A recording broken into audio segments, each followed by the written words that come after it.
بسم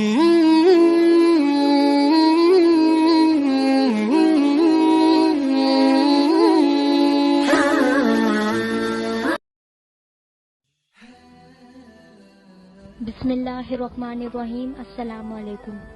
حضرت انس بن مالک رضی اللہ عنہ سے روایت ہے، وہ کہتے ہیں کہ ہم کو ممانت کر دی گئی تھی کہ رسول اللہ صلی اللہ علیہ وآلہ وسلم سے بلا خاص ضرورت کے کچھ پوچھیں، تو ہم کو اس بات سے خوشی ہوتی تھی کہ کوئی سمجھدار بدوی حضرت صلی اللہ علیہ وآلہ وسلم کی خدمت میں آئے اور آپ سے کچھ پوچھے اور ہم سنیں۔ تو انہی ایام میں ایک بدوی خدمت نبی صلی اللہ علیہ وآلہ وسلم میں حاضر ہوا اور عرض کیا، اے محمد صلی اللہ علیہ وآلہ وسلم، تمہارا قاصد ہمارے پاس پہنچا تھا۔ اس نے ہم سے بیان کیا کہ تمہارا کہنا ہے کہ اللہ نے تم کو اپنا رسول بنا کر بھیجا ہے۔ حضور صلی اللہ علیہ وآلہ وسلم نے فرمایا، اس نے تم سے ٹھیک کہا۔ اس کے بعد اس بدوی نے کہا، تو بتلاؤ کہ آسمان کس نے بنایا ہے؟ آپ صلی اللہ علیہ وآلہ وسلم نے فرمایا، اللہ نے۔ اس نے کہا، زمین کس نے بنائی؟ آپ صلی اللہ علیہ وآلہ وسلم نے فرمایا، اللہ نے۔ اس نے کہا، زمین پر یہ پہاڑ کس نے کھڑے کیے ہیں؟ اور ان پہاڑوں پر جو کچھ بنا ہے وہ کس نے بنایا ہے؟ آپ صلی اللہ علیہ وآلہ وسلم نے فرمایا، اللہ نے۔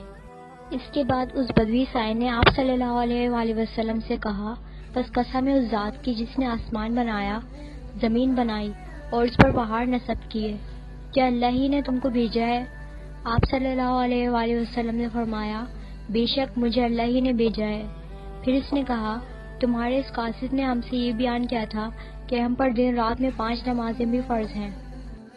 رسول اللہ صلی اللہ علیہ وآلہ وسلم نے فرمایا، یہ بھی اس نے تم سے ٹھیک کہا۔ اس بدوی نے کہا، تو قسم ہے آپ کے بھیجنے والے کی، کیا اللہ نے ہی آپ کو ان نمازوں کا بھی حکم دیا ہے؟ آپ صلی اللہ علیہ وآلہ وسلم نے فرمایا، ہاں، یہ اللہ ہی کا حکم ہے۔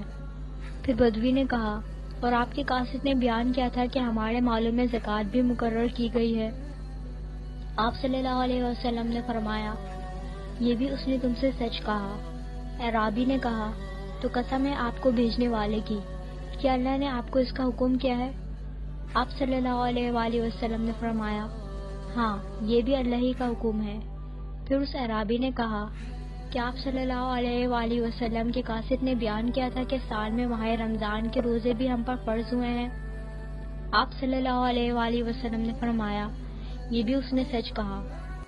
اعرابی نے عرض کیا، تو قسم ہے آپ کے بھیجنے والے کی، کیا اللہ نے آپ کو اس کا حکم کیا ہے؟ آپ صلی اللہ علیہ وآلہ وسلم نے فرمایا، ہاں، یہ بھی اللہ ہی کا حکم ہے۔ اس کے بعد اعرابی نے کہا، آپ صلی اللہ علیہ وآلہ وسلم کے قاصد نے ہم سے یہ بھی بیان کیا تھا کہ ہم میں سے جو حج کے لیے مکہ پہنچنے کی استطاعت رکھتا ہو اس پر بیت اللہ کا حج بھی فرض ہے۔ تو آپ صلی اللہ علیہ وآلہ وسلم نے فرمایا، ہاں، یہ بھی اس نے سچ کہا۔ راوی کا بیان ہے کہ یہ سوال و جواب ختم کر کے اعرابی چل دیا اور چلتے ہوئے اس نے کہا، اس ذات کی قسم جس نے آپ صلی اللہ علیہ وآلہ وسلم کو حق کے ساتھ مبعوث فرمایا ہے، میں ان میں نہ کوئی زیادتی کروں گا اور نہ کوئی کمی۔ رسول اللہ صلی اللہ علیہ وآلہ وسلم نے فرمایا، اگر یہ صادق ہے تو ضرور جنت میں جائے گا۔ شروع حدیث میں سوال کی ممانت کا جو ذکر آیا ہے، اس کا اشارہ قرآن پاک کی آیت کی طرف ہے۔ بات یہ ہے کہ نئے نئے سوالات کرنا انسان کی فطرت ہے، لیکن اس عادت کو آزاد چھوڑ دیا جائے تو نتیجہ یہ ہوتا ہے کہ تباہی کا رجحان مشکافیوں ہی کی طرف زیادہ بڑھ جاتا ہے، اور ان میں باتوں کی کھود کریز زیادہ پیدا ہو جاتی ہے اور عمل اسی نسبت سے کم، نیز اس میں وقت بھی ضائع ہوتا ہے۔ اور بخصوص پیغمبر وقت سے زیادہ سوال کرنے میں ایک خرابی یہ بھی ہوتی ہے کہ اس کی جانب سے جواب ملنے کے بعد امت کی پابندیوں میں بھی اضافہ ہو جاتا ہے۔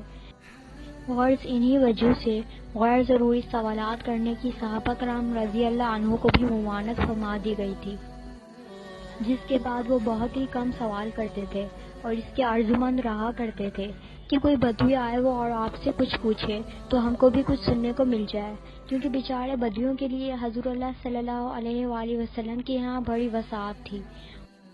اور اسی حدیث کی ایک روایت حضرت انس رضی اللہ عنہ ہی کی تصریح بھی اسی بارے میں مروی ہے۔ بدوی آپ کے یہاں سوالات میں بڑے جڑی تھے اور جو چاہتے تھے بے دھڑک پوچھ لیتے تھے۔ صحیح بخاری کی اسی حدیث کی روایت میں ہے کہ آخر میں چلتے ہوئے سائر نے یہ بھی بتلایا کہ میں قبیلہ بنی سعد بکر کا ایک فرد ہوں، میرا نام زمنام بن ثعلبہ ہے اور میں اپنے قوم کی طرف سے نمائندہ ہو کر آیا ہوں۔ نیز بخاری ہی کی روایت میں ہے کہ انہوں نے آ کر پہلے ہی آن حضرت صلی اللہ علیہ وآلہ وسلم سے عرض کر دیا تھا کہ میں آپ سے کچھ سوالات کرنا چاہتا ہوں، مگر سوال میں میرا رویہ سخت ہوگا تو آپ مجھ پر خفا نہ ہو۔ حضور اللہ صلی اللہ علیہ وآلہ وسلم نے فرمایا کہ پوچھو جو تمہارے جی میں آئے۔ اس کے بعد وہ سوال و جواب ہوئے جو حدیث میں مذکور ہوئے۔ اس سائل نے چلتے ہوئے آخر میں قسم کھا کر جو یہ کہا کہ میں ان میں کوئی کمی بیشی نہیں کروں گا، تو غالباً اس کا مطلب یہی تھا کہ میں آپ کی اس تعلیم و ہدایت کا پورا اتباع کروں گا، اپنی طبیعت اور اپنے جی سے اس میں کوئی زیادتی کمی نہیں کروں گا۔ دوسری روایت میں ہے کہ انہوں نے اپنے قوم میں پہنچ کر بڑے جوش اور سرگرمی کے ساتھ تبلیغ شروع کی، بت پرستی کے خلاف اتنے کھل کر تقریریں کی کہ ان کے پاس عزیزوں نے یہ کہا کہ ای زمام، برس کور اور جنون سے ڈر، دیوتاؤں کی مخالفت سے کہیں تو کوڑی اور دیوانہ نہ بن جائے۔ مگر اللہ پاک نے ان کی تبلیغ میں اتنی برکت دی کہ صبح کو جو لوگ زمام کو کوڑ اور دماغ کی خرابی سے ڈرا رہے تھے، شام کو وہ بھی بت پرستی سے بیزار اور توحید کے حلقہ بگوش ہو گئے، اور سارے قبیلے میں ایک شخص بھی غیر مومن نہیں رہا۔